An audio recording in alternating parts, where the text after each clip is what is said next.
অদম্য ইচ্ছাশক্তি যে সব প্রতিবন্ধকতায় জয় করতে পারে তার বড় উদাহরণ বাংলাদেশের ব্লাইন্ড ক্রিকেটাররা। আগামী 25 নভেম্বর থেকে দক্ষিণ আফ্রিকায় অনুষ্ঠেয় দৃষ্টি প্রতিবন্ধীদের বিশ্বকাপে প্রথমবারের মতো অংশ নেবে বাংলাদেশ। বিশ্বকাপকে সামনে রেখে মানিকগঞ্জে মাসব্যাপী চলছে তাদের প্রশিক্ষণ ক্যাম্প। সেখান থেকে ঘুরে এসে জানাচ্ছেন মাহমুদ কমল।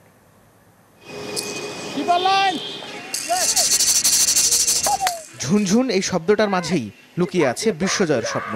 চোখে আলো নেই তাতে কি, মনের সুপ্ত আলোয় 22 গজের লড়াইয়ে মুশফিক সাকিবদের চেয়ে কোনো অংশে পিছিয়ে নেই দৃষ্টি প্রতিবন্ধী ক্রিকেটাররা।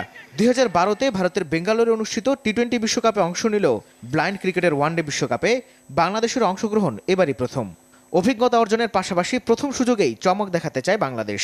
আমরা আপ্রাণ চেষ্টা করছি যাতে আমরা আমাদের যে পারফরমেন্সটা আছে সেটিকে তুলে ধরব, যাতে একটা দুটো ম্যাচ আমরা জিতে দেশের জন্য গৌরব বয়ে নিয়ে আসতে পারি। অনেক প্লেয়ার একটু উইক থাকলেও বাট আমাদের ম্যাক্সিমাম প্লেয়ারদের পারফরমেন্স অনেক ভালো, তারা অনেক ইমপ্রুভ করতেছেন, আরও করবে। আর যে কটা সময় বাকি আছে নেক্সট মান্থে ওইরকমও আমরা ইমপ্রুভ করে ফেলবো। শত বাধা পেরিয়ে এত দূর যারা এগিয়েছেন তাদের দিকে যেন দৃষ্টি নেই কারো। দরজায় যখন কড়া নাড়ছে বিশ্বকাপ, তখন স্পন্সরশিপ জোগাড় নিয়েই দুশ্চিন্তা বাংলাদেশ ব্লাইন্ড ক্রিকেট কাউন্সিলের। আমরা এখনো কোথাও কোনো দাতা সংস্থা বলেন, সরকার বলেন, কারো কাছ থেকে আমরা সহযোগিতা পাচ্ছি না। তবে আমরা আশাবাদী, আমরা বিভিন্ন সরকারের বিভিন্ন মন্ত্রণালয় বলেন, বিভিন্ন কর্পোরেট সেক্টর বলেন, আমরা আবেদন করছি। তবুও থেমে নেই চেষ্টা, চলছে হাড় ভাঙা অনুশীলন। ওয়ার্ল্ড ব্লাইন্ড ক্রিকেট কাউন্সিলের আয়োজনে দক্ষিণ আফ্রিকার কেপটাউনে শুরু হতে যাওয়া চতুর্থই আসরে ভারত, শ্রীলঙ্কা, ইংল্যান্ড, অস্ট্রেলিয়া সহ অংশ নিচ্ছে 10টি দেশের ব্লাইন্ড ক্রিকেটাররা।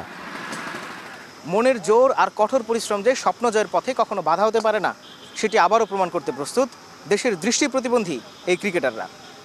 সামর্থ্যের সবটুকু উজাড় করে দিয়ে এবারের ব্লাইন্ড ক্রিকেটের বিশ্বমঞ্চে বাংলাদেশের সম্মান নিয়ে যেতে চান আরও উঁচুতে। সেই সাফল্যের অপেক্ষায় এখন গোটা বাংলাদেশ। মাহমুদ কমল, মাছরাঙা সংবাদ, মানিকগঞ্জ।